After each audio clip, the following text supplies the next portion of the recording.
It's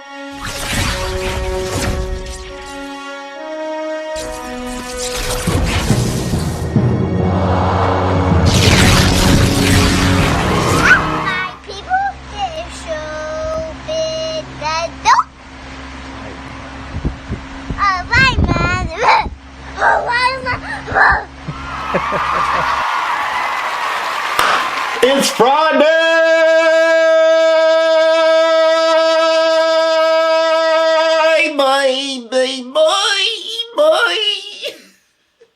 We've got merch. Look, these kids have gotten together. They're plotting, and they trying to take my job, man. So Keith, one time, he said, "Don't thuck me, son." Thurman had an interview with TMZ where he said this. You know, I got a lot of respect for him. I still think that the fight was nothing more than a draw. You know, I don't really think that he won the fight. Now, that strangely reminds me of someone else. About to fight. I beat him. Everybody out there know I beat him. Now, do you guys remember that video I made before the Keith Thurman and Manny Pacquiao fight, where I said Keith Thurman, he really wants to be like Floyd Mayweather? And I understand, when you shoot for the moon, at least if you miss, at least you're amongst those stars. I understand that. But you missing Floyd Moon put you amongst people like Adrian Broner, bro. Adrian Broner tried to follow that career path. And you saw what happened to him. He became a laughing stock, a meme. Keith Thurman, you're going to become a meme. So, my show business partners have spoken. Steve Willis, he has a video. He has a video where he's discussing the standing 8 count. So, Steve Willis, that's my guy. And I spoke to Steve Willis, telling him that I'm going to do this reaction. And you know, Steve Willis, go ahead. Do whatever you want to do. Bruh. And Steve, we have grown to be very close friends. I'm going to do this reaction. Maybe you're telling the truth. If I roast though, don't barbecue me. Now, I know you're an ex-stand-up comedian. You're a referee. But if something funny flies out, don't barbecue me on social media, man. All right, let's do this. Let's do this Steve Willis thing. The standing 8 count was phased out in the late 80s because the powers that be saw that an unfair advantage was being given to the injured fighters, and when given the standing 8 count.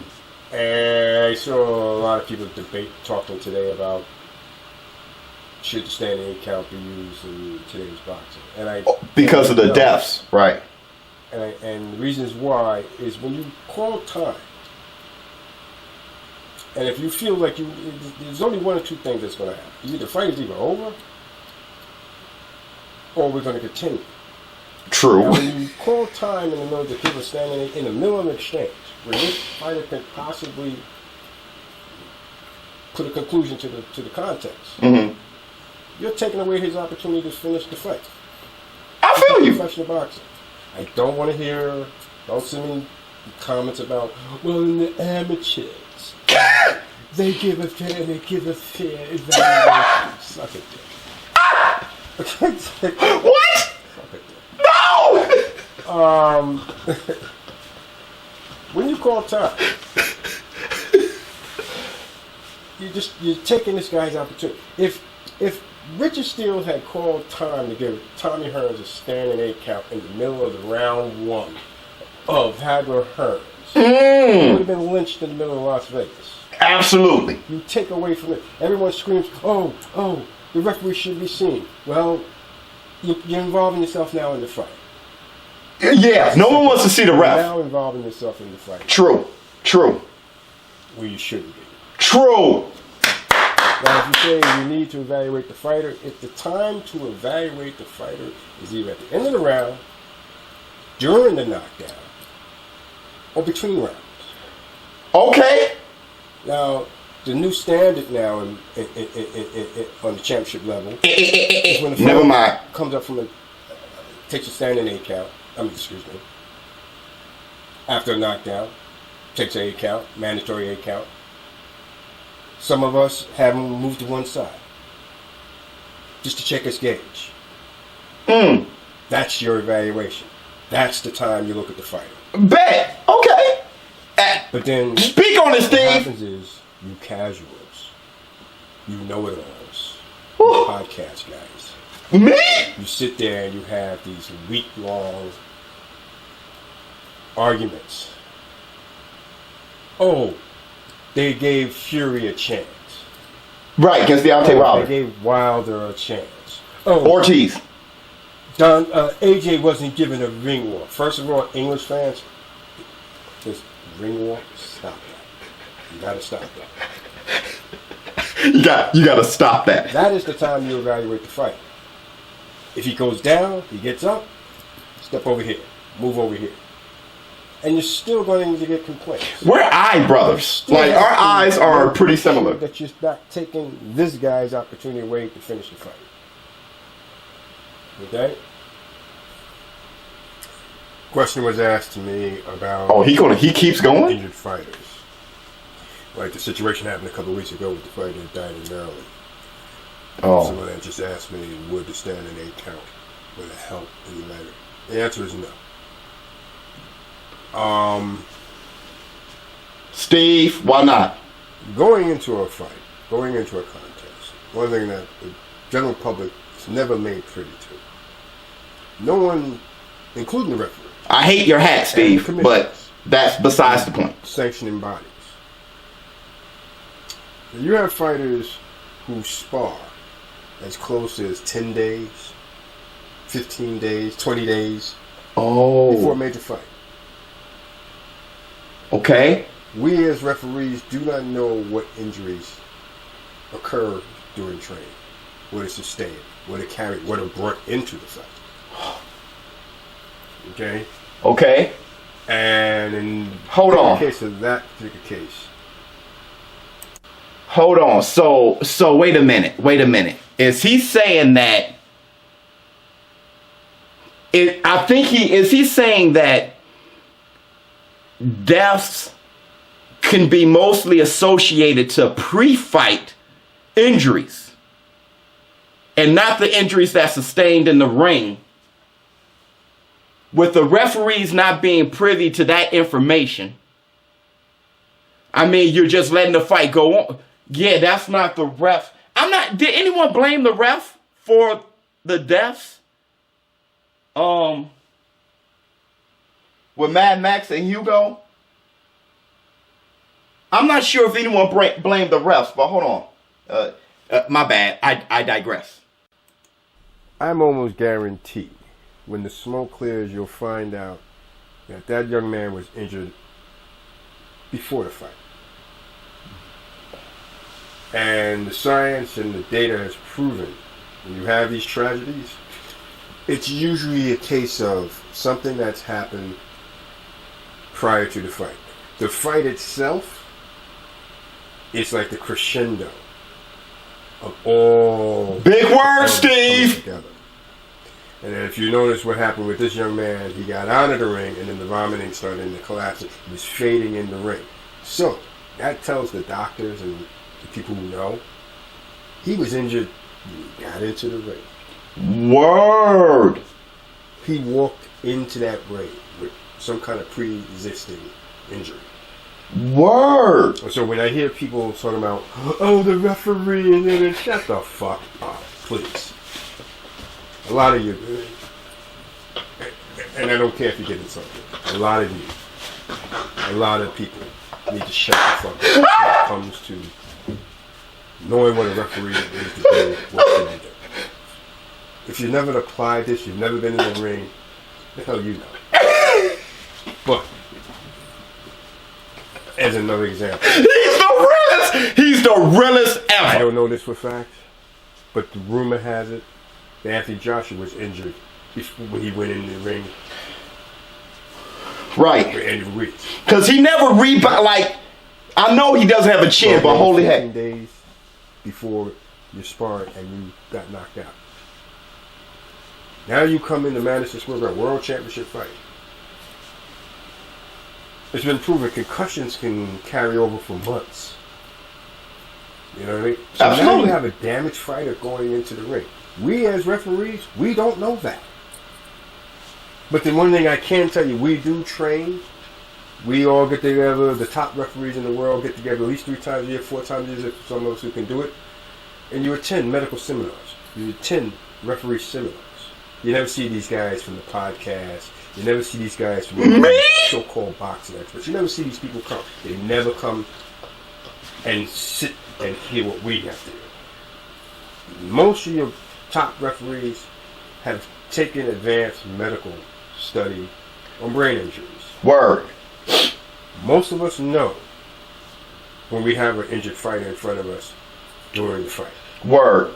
Word. Now, one of the standards that a lot of us, I've talked to Harvey Dock about this, I've talked to Robert Bird about this, I've talked to Tony Weeks about this. Okay. The new standard going into the new millennium or whatever you want to call it will be, if a fight is outclassed, clearly outclassed, the days of allowing a fighter to take a 12-round sustained ass whipping are over. And those you who sit there and talk, well, in the first person you want to bring up, well, Mickey won. That fight should have been stopped. 90%, almost 100% of the referees who were doing that Gotti Ward fight where we were all would have stopped that fight. I feel you. Chino, great referee. But he didn't stop it, and it made for the best fight. You know what I'm saying? Top 3 greatest fights. But I feel him though. You're really rolling dice with people's lives like that. Yeah. Okay. So, like in conclusion here. Concluded, Steve. Understand, ladies and gentlemen. He needs beats for headphones. He needs beats. As the referee, you get into the 6th, 7th round. You do not know what pre-existing issues this fighter has. You just don't know. Okay. You have to use your better intellect and your knowledge to recognize when the fighter is. And going forward, those of you, because I remember when I stopped David Lemieux against Triple G. Yeah. There was one individual in particular. All you guys go to his channel, you listen to his channel. He actually said, let him get fight let somebody get killed. Who said that? Actually said that. Oh, no. Hell no. Now I hear the guy a week ago running his mouth saying, oh, the referees, there needs to be some kind of unit. There needs to be. Let's be consistent, people. Hey, Steve, that's him. Hey, he's right. That's somebody else, though. And don't know how. Okay. So Steve, see, and like I said, there were people who made comments on when I interviewed Joe Cortez, and they were just like, hey, why didn't you ask this question? Why were you humbled by Joe Cortez? Why didn't you? Because just like he said right there, I don't know more than Joe Cortez. I don't know more than Steve Willis. I never reffed a fight. And, you know, a lot of us critics, analysts, a lot of us YouTube influencers, stuff like that, we need to listen more. We all act like we know something. You know, so he's making a good point. You know, like I said, when I bring up Teddy Atlas as the Oracle, even when I disagree with Teddy Atlas, he's somebody who's been, I never trained Mike Tyson. So I never wrote a book, you know what I'm saying? Like on boxing, I've never done, which I would love to. I never had a conversation with Burt Sugar and bounce our ideas back and forth and got respect from another Oracle, Burt Sugar. That's why we got to do more listening than anything. So, I know a lot of my show business partners, everybody watching, you do. I mean, that's what you do. But I'm talking about us who have a voice and who have a platform. We act like we can use that platform to just talk and not listen. And that's why I listen to you guys. Listen to Steve Willis. He makes very valid points here about the standing 8 count. Getting outclassed is going to be enough to stop the fight. I think that's a great idea, you know, but people because we're savage. We're going to like wars. We like wars. We want to see blood and guts. We want to see the fights of old, but we can't have them both. We can't have the Mickey Ward fight, the Ward and Gotti fight, and at the same time get so saddened when someone dies in the ring and then blame the ref. You know what I'm saying? We got to blame ourselves too in what we want in our sport and how we want our sport to continue on and to keep the sport alive. So I don't mind the whole outclass thing, but Steve Willis very funny. Though he was making great points, I still can't help but to laugh at the guy. Steve, we're eye brothers. I was looking at his eyes and it's like, ShowBizz the dope. Let me know what you think in the comments below. Let me know what you think about Keith Thurman, what he said about wanting a rematch and that him and Pacquiao was a draw. Listen to ShowBizz. I'm out. Boxing. What's better?